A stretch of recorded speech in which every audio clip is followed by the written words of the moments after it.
तो मूवी की स्टार्टिंग में हम लोकी को देखते हैं जो कॉस्मिक क्यूब के बारे में किसी से बात कर रहा होता है, क्योंकि वो कॉस्मिक क्यूब को जमीन पर ले जाकर कोई पोर्टल यानी रास्ता खोलने वाला था जिससे थेनस की आर्मी यहाँ पर आ सके, और ये डील डन हो जाती है। अब हम शील्ड एजेंसी का सीन देखते हैं। वहीं पर कॉस्मिक क्यूब रखा गया था। अब वहीं पर एक हेलीकॉप्टर लैंड करता है जिसमें निक फ्यूरी होते हैं। वो अंदर आकर एक साइंटिस्ट से मिलते हैं तो उनको बताया जाता है कि कॉस्मिक क्यूब में से अजीब तरह की रेडिएशंस निकल रही हैं और कोई नहीं जानता ऐसा क्यों है। तभी वहाँ पर लोकी आ जाता है जो कि कॉस्मिक क्यूब को लेने आया होता है। सब लोग फौरन से कॉस्मिक क्यूब को गार्ड करने लगते हैं, लेकिन लोकी अपनी पावर्स का यूज करते हुए उन्हें दूर दूर गिरा देता है और कॉस्मिक क्यूब उठाकर भागने लगता है। निक फ्यूरी पीछे से उसे शूट कर रहा होता है और उसके पीछे कार्स में कुछ लोग जाते हैं, लेकिन वो भागने में कामयाब हो जाता है। अब निक फ्यूरी वहाँ के लोगों से कहते हैं कि हमें द एवेंजर्स की टीम बनानी होगी, हमें कॉस्मिक क्यूब को दोबारा से पाना होगा। अब यहाँ पर हमें एक और बात पता चलती है कि शील्ड एजेंसी ने थैनोस और उसके लोगों से लड़ने के लिए एक बहुत ही ज्यादा पावरफुल वेपन बनाया होता है जो कि कॉस्मिक क्यूब की एनर्जी से ही बना था।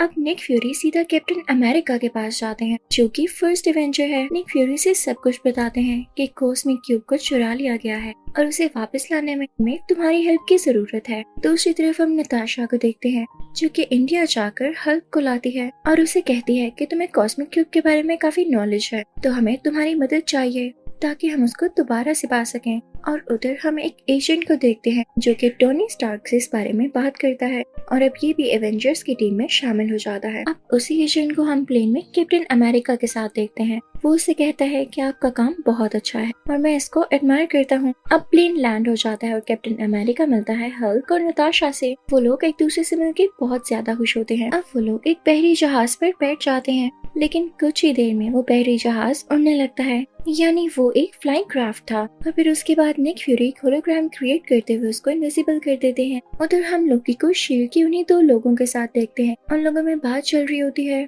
कि कॉस्मिक क्यूब बहुत ज्यादा पावरफुल है, हम इसे तब तक कंट्रोल नहीं कर सकेंगे जब तक इसकी रेडिएशंस थोड़ी कम न कर लें। और ऐसा एलिमेंट है जिसका नाम इरेडियम है और वो हमें जर्मनी से मिलेगा। तो लोकी और शील्ड का एक आदमी डिसाइड करते हैं कि वो लोग जर्मनी जाएंगे और वो लोग वहाँ चले भी जाते हैं। उधर निक फ्यूरी को पता चल जाता है कि लोकी और दूसरा आदमी जर्मनी पहुंच चुके हैं, तो कैप्टन अमेरिका से कहता है कि फौरन से अपना सूट तैयार कर लो। अब कैप्टन अमेरिका अपना नया आउटफिट पहन कर आता है। उधर हम जर्मनी का सीन देखते हैं जहाँ पर काफी अच्छी पार्टी हो रही होती है।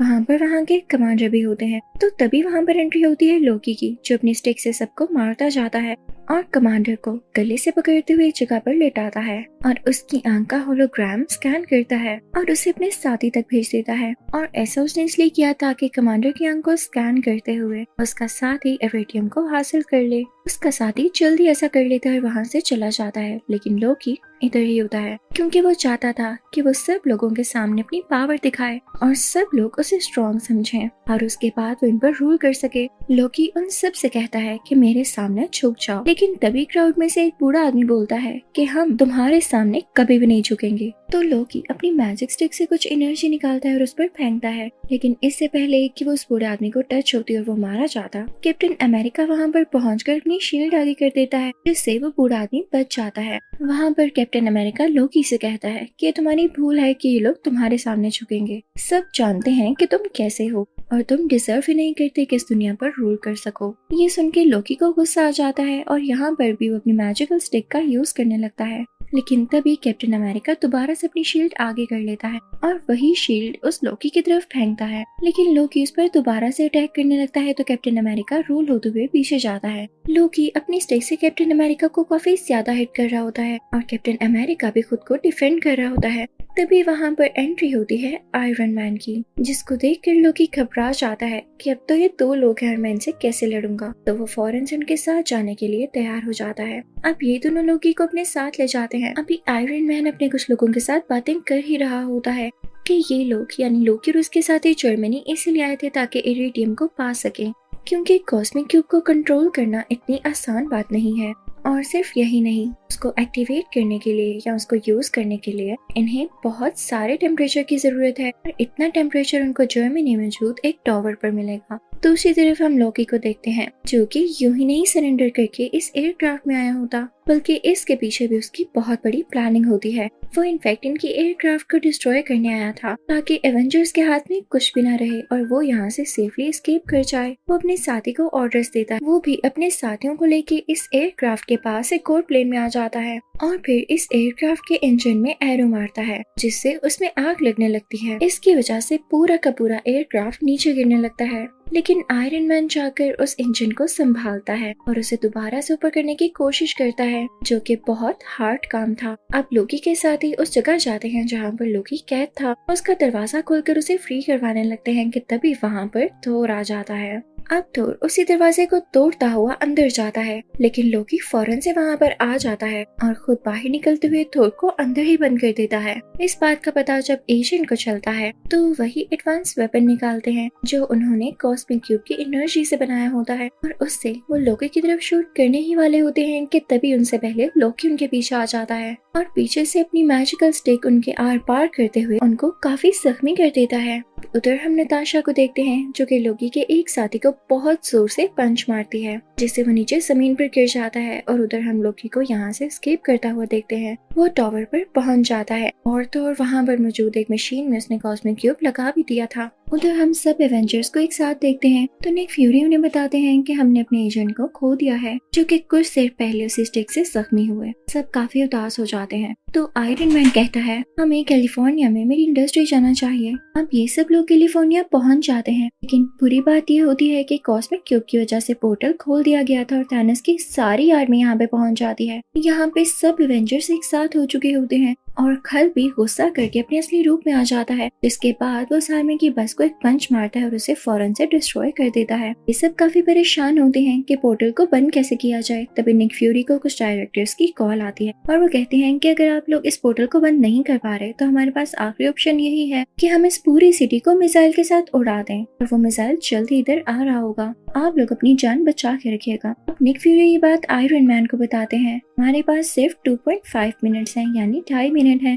इसी में या तो हमें पोर्टल को बंद करना होगा या उसके बाद मिसाइल आने पर उसे रोकना होगा। नताशा काफी घबरा जाती है और लोकी की मैजिकल स्टिक लेकर उस पोर्टल के पास पहुंचती है और उसमें से काफी सारी एनर्जी निकालते हुए उस पोर्टल को बंद करने की कोशिश करती है। लेकिन तभी आयरन मैन उसे कहता है कि रुको, मेरे पास एक और आइडिया है। मेरे पास भी एक मिसाइल है जिसे मैं उस जगह पर फेंकूंगा जहाँ पर थैनोस के लोग हैं। और वो मिसाइल लेकर उस जगह पहुंच ही जाता है और उस जगह को डिस्ट्रॉय कर देता है, लेकिन काफी टाइम हो जाता है, वो वहाँ से नहीं लौटता। तो कैप्टन अमेरिका नताशा से कहता है कि हमारे पास और टाइम नहीं है, हमें पोर्टल बंद करना होगा वरना हम सब भी डिस्ट्रॉय हो जाएंगे, मारे जाएंगे। नताशा उस पोर्टल को बंद करने लगती है। आयरन मैन भी उसी पोर्टल में था और सब काफी दुखी थे क्योंकि ये नहीं जानते थे कि अब आगे क्या होने वाला है। पोर्टल को बंद ना किया तो इन पर मिसाइल गिरा दिया जाएगा, अगर पोर्टल को बंद कर दिया तो आयरन मैन अंदर ही रह जाएगा। लेकिन तभी उस पोर्टल में से आयरन मैन नीचे की तरफ आता है, यानी इस दुनिया पर गिरता है। सब लोग बहुत खुश हो जाते हैं। उन्होंने थैनोस की कम्युनिटी को भी तबाह कर दिया था और उनका दोस्त भी वापस आ चुका था,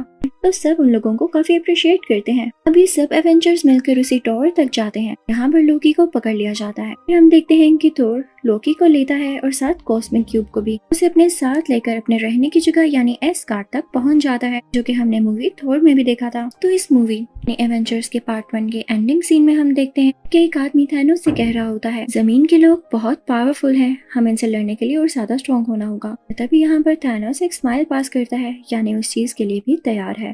तो अब मैं आपको एक्सप्लेन करूंगी एवेंजर्स का पार्ट 2। तो इस मूवी के स्टार्टिंग में हम सब एवेंजर्स को देखते हैं जो कि हाइड्रा की बेस पर अटैक करने जा रहे होते हैं, क्योंकि हाइड्रा का लीडर काफी अजीब एक्सपेरिमेंट्स कर रहा था। उसके पास एक सेप्टर होता है, एक ऐसी स्टिक जिसके अंदर जेम लगा हुआ है। एमसीयू के पहले पार्ट्स में आपने इसको जरूर देखा होगा। तो अब एक्सपेरिमेंट्स कुछ ऐसे थे कि वो कुछ इंसानों पर इस सेप्टर को यूज करते हुए उनमें कुछ एनर्जीज डाल देता था ताकि वो उसके लिए लोगों से लड़ सकें, इवन एवेंजर्स से भी। तो उसका नेक्स्ट टारगेट एवेंजर्स ही थे। वो 2 बहन भाइयों को चूज करता है जो कि ट्विंस होते हैं। हाइड्रा का लीडर इन पर एक्सपेरिमेंट कर चुका था और अब इनमें काफी एनर्जीज थी। अब वो लड़की जिस पर एक्सपेरिमेंट किया गया होता है वो आयरन मैन के पास जाती है और अपने हाथों से कुछ एनर्जीज निकालकर उसको हिप्नोटाइज करने लगती है और उसका भाई जाता है कैप्टन अमेरिका के सामने ताकि उस पर अटैक कर सके। अब यहाँ पर सीन चेंज चेंज होता है और हम देखते हैं कि ये लोग जब हाइड्रा बेस पर गए थे इन्होंने उन लोगों को हरा दिया था और ये लोग सेप्टर ही लेने गए थे। आयरन मैन उस सेप्टर को हासिल कर चुका होता है और अब आता है अपनी लैब में। यहाँ पे हल्क यानी ब्रूस उसके साथ ही होता है। वो लोग ये प्लान करते हैं कि वो लोग इस सेप्टर पर एक्सपेरिमेंट करेंगे और पता लगाएंगे कि इतना खतरनाक कैसे है। अब यहाँ पर आयरन मैन और हल्क को बहुत ही खास बात पता चलती है कि इस स्टिक में जो जेम लगा हुआ है वो खुद सोच समझ सकता है, यानी उसमें सोचने की एबिलिटी है, यानी वो खुद ही पावर और एनर्जी जनरेट कर सकता है। तो आयरन मैन और हल्क फौरन से उसके इर्द गिर्द एक डिफेंस लेयर बनाते हैं ताकि वो वहाँ की चीजों को स्कैन न कर सके और ना ही कुछ डैमेज दे सके। लेकिन उन लोगों का ये प्लान फेल हो जाता है क्योंकि ये एनर्जी पहले ही बाकी इलेक्ट्रॉनिक्स तक पहुंच चुकी थी और उन्हें स्कैन करने लगती है।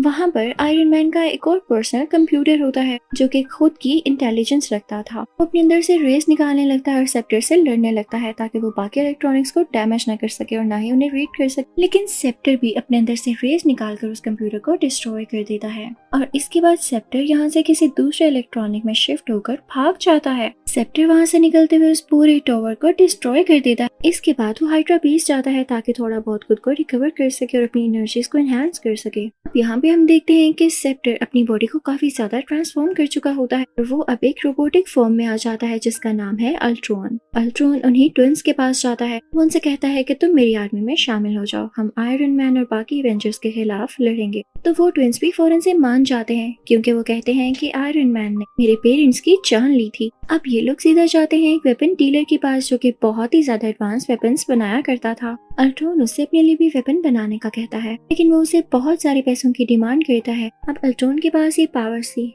कि वो किसी भी अकाउंट से पैसे निकाल कर इसके अकाउंट में ट्रांसफर कर सकता था, तो वो अभी भी ऐसे ही करता है। और वो जो चीज होती है उसका नाम वाइब्रेनियम होता है, वही मेटल जिससे कैप्टन अमेरिका की शील्ड बनाई गई है और ये बहुत ज्यादा स्ट्रॉन्ग है। अब ये दोनों ट्विंस पहुंच जाते हैं एवेंजर्स के पास क्योंकि अब ये दोनों काफी ज्यादा स्ट्रॉन्ग थे और इनमें टेलीकाइनेटिक पावर्स भी थी जिनसे ये दूसरों लोगों के माइंड को कंट्रोल कर सकते थे। तो ये जाकर हल्क के माइंड को कंट्रोल कर लेते हैं और उसमें ये फीड कर देते हैं कि तुम्हें तुम्हारी अपनी टीम ही मारना चाहती है। तो वो गुस्से में आ जाता है और इनसिक्योर भी फील करने लगता है, तो वो अपनी ही टीम को खत्म करने के लिए आगे बढ़ता है। अब हल्क क्योंकि बहुत ज्यादा पावरफुल था तो आयरन मैन भी अपना नया सूट पहन आता है जो कि उसने पहले से तैयार कर रखा था और ये सिर्फ और सिर्फ हल्क को कंट्रोल करने के लिए था क्योंकि उसने सब कुछ फोर्स ही कर लिया था, यानी वो पहले से जान चुका था कि हल्क एक न एक दिन ऐसा जरूर करेगा क्योंकि उसके दिमाग में ये चीज फीड कर दी जाएगी। अब यहाँ पर उन दोनों में काफी हैवी फाइट स्टार्ट होती है। हल्क यहाँ पर एक गाड़ी उठाकर आयरन मैन की तरफ फेंकता है जो कि सीधा उसे हिट करती है।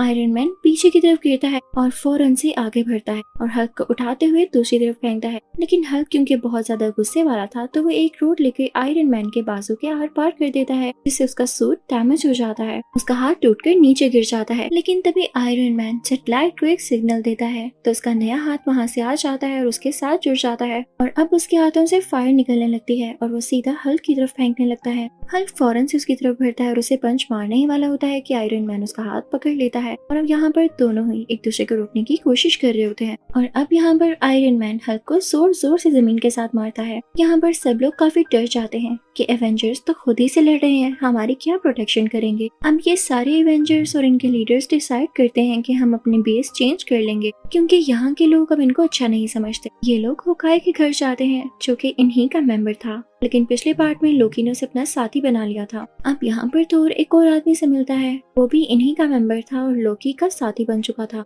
जो उसे अपने पर किए गए अटैक के बारे में बताता है जो कि उन्हीं ट्विंस में से एक लड़की ने किया था। नेक्स्ट सीन में हम कोरिया को देखते हैं। वहाँ पर अल्ट्रॉन जाता है और एक लड़की से मिलता है। अल्ट्रॉन क्योंकि उसे जेम की पावर से बना होता है तो वो चाहता था कि उसे जेम को एक बार दोबारा से यूज करके उसे वाइब्रेनियम के साथ मिलाकर और ज्यादा स्ट्रॉन्ग किया जाए। तो उस लेडी से कहता है कि तुम मेरी इस काम में मदद करो, लेकिन तभी वहाँ पर उन ट्विन बहन भाइयों में से लड़की उसका माइंड रीड कर लेती है तो उसे पता चलता है कि ये उसी सेप्टर को दोबारा से वाइब्रेनियम के साथ मिलाकर अपने लिए एक बहुत पावरफुल वेपन तैयार करना चाहता है ताकि इससे ये सब इंसानों को मार सके और यहाँ पर रूल कर सके। तो उसे ये बात बिल्कुल अच्छी नहीं लगती क्योंकि वो खुद भी एक इंसान थी। वो काफी काफी रोने लगती है। अल्ट्रॉन से कहती है कि हमें तो ये लगता था कि तुम आयरन मैन के अगेंस्ट हो, लेकिन तुम तो पूरी दुनिया को खत्म करना चाहते हो, तो सॉरी, इस काम में हम तुम्हारी कोई हेल्प नहीं करेंगे। तभी वहाँ पर एंट्री होती है कैप्टन अमेरिका, नताशा और होकाई की। वो लोग वहाँ से कोई सिंथेटिक बॉडी लेने आए थे। नताशा स्प्लिंट का दरवाजा खोलती है जिसे सिंथेटिक बॉडी वो लोग हासिल कर लेते हैं। अब ये लोग बेस पर आते हैं जहाँ पर आयरन मैन उसको यूज करते हुए अपना कंप्यूटर वापस लाने की कोशिश करता है।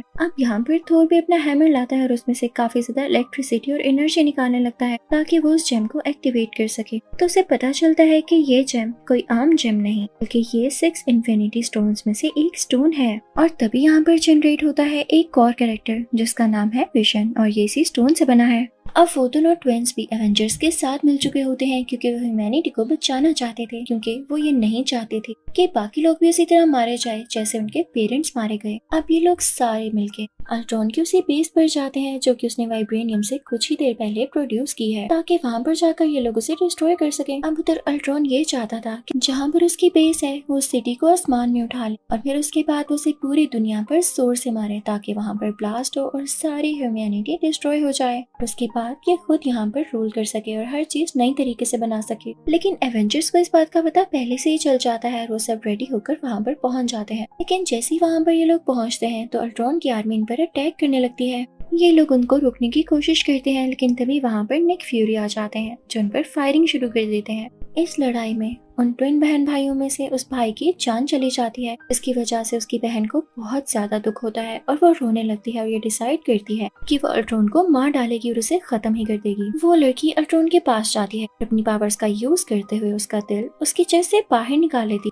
जैसे उसने किसी फोर्स और अट्रैक्शन का यूज किया हो। उसमें इतनी पावर्स जो थी। यहाँ पर अल्ट्रॉन मारा जाता है और किसने सोचा था कि इसे मारने वाली यही लड़की होगी। लेकिन तभी वहाँ पर एक और रोबोट आता है जिसका स्ट्रक्चर अल्ट्रॉन जैसा ही था। वो उस मशीन को एक्टिवेट कर देता है जिससे सिटी का पार्ट ऊपर उठने वाला था। अब वो शहर का हिस्सा आसमान में ऊपर आने लगता है और तेजी से नीचे गिरने ही वाला होता है। लेकिन आयरन मैन और थोर वहाँ जाकर उसको रोकते हैं और आयरन मैन अपनी चेस्ट में से कुछ एनर्जी निकालता है जिससे वो सिटी वहीं डिस्ट्रॉय हो जाती है। यानी यहाँ पर अब अल्ट्रॉन भी डिस्ट्रॉय हो चुका था और उसका ये प्लान भी खत्म हो चुका था। यानी अब कहीं पर डिस्ट्रक्शन नहीं होगी। मूवी के लास्ट सीन में हम देखते हैं एवेंजर्स का एक और बेस बनाया गया है। अब थोर इन लोगों से कहता है कि मुझे एस्गार्ड वापस जाना होगा क्योंकि जो 6 इन्फिनिटी स्टोन्स मैंने अपने विजन में देखे हैं मुझे इन पर कुछ रिसर्च करनी है। और फिर कैप्टन अमेरिका और नताशा बाकी लोगों को भी एवेंजर्स की टीम में शामिल करने के लिए उन्हें काफी अच्छी ट्रेनिंग देने लगते हैं और उनको नए नए तरीके सिखाने लगते हैं। मूवी तो यहाँ पर खत्म हो जाती है, लेकिन इसके पोस्ट क्रेडिट सीन्स में हम थैनोस को देखते हैं जो कि कहता है कि मैं किसी पर ट्रस्ट नहीं करूंगा और मैं खुद दुनिया में जाकर उसे डिस्ट्रॉय करूंगा। और इसी के साथ ये मूवी यानी एवेंजर्स के दोनों पार्ट्स यहाँ पर कम्प्लीटली एंड हो जाते हैं।